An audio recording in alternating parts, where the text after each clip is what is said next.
သွားနေတာတော့မန္တလေးကိုသွားနေတာဖြစ်ပါတယ်အခုရောက်ရှိနေတော့မိုင်တိုင်းတော့35မိုင်လမ်းခီးမှာတော့ဒီကလေးကြောင့်အနေငယ်အဲ့ဒီသွားတဲ့နေရာတွေပြန်လဲပါတီးကားတွေနဲ့သွားနေတာပါအခုကျွန်တော်မန္တလေးကိုပါသွားလို့မလဲဆိုလို့ရှိရင်ချက်ချီဒီစေတနာလောအားရှိနေတဲ့ပုံပါပြီးတော့မှကလေးဘေးတင်ပြည်သူများအတွက်ကျွန်တော်လောအားဒါနာသွားရောက်ပြီးမှဖြစ်ပါတယ်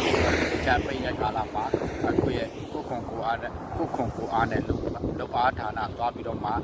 ပေးလို့မှဖြစ်ပါတယ်ကျွန်တော်ဒီပေါ်ကျွန်တော်အဲ့မှာရှိတဲ့ချက်ချီစေတနာလောအားရှိနေတဲ့အထူးတော့ပူပေါင်းပြီးတော့မှကျွန်တော်ရဲ့ဒီချမ်းပိတ်ရဲ့ကာလတွေမှာသွားရောက်ပြီးတော့မှလောအားဒါနာပေးလို့မှဖြစ်ပါတယ်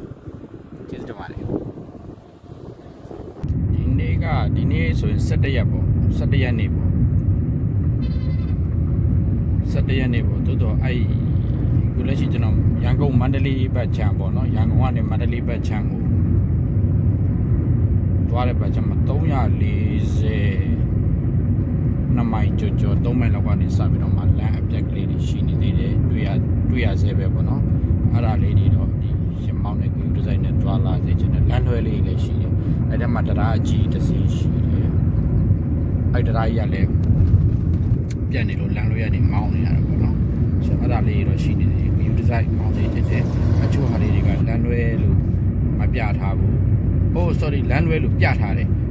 ဆိုရင်ထင်းထင်းပေါ်တော့မဟုတ်ဘူးအဲ့လှိုင်းလေးတွေရှိအဲ့လှိုင်းလေးတွေအရှိန်နဲ့ဆင်းလိုက်ရင်အန်ဒီရရှိတယ်ပေါ့နော်အဲ့ဒါလေးတွေတွေ့ကြရတော့အခုကကျွန်တော်ပြောနေတာဒီဟိုနော်ဒီ April 17ရက်နေ့အတွေ့အကြုံပြောနေတာနော်ရှစ်ဆမောင်းလိုက်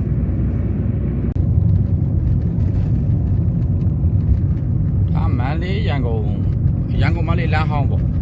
တတအူးဝိုင်းထီတော့မောင်းလို့ရတယ်ရန်ကုန်ကနေလာလို့ရှိရင်တတအူးဝိုင်းထီပြီးလို့ရှိရင်တော့ဟိုပါပေါ့ရှေ့ကဆက်သွားလို့မရဘူးသွားရင်တော့တတအူးမြို့ဒီပဲရောက်မယ်မန္တလေးမြို့သွားခြင်းနဲ့ဆိုရင်တော့တတအူးဝိုင်းကနေညာချိုးပြီးရန်ကုန်မန္တလေးလမ်းဟောင်းတိုင်း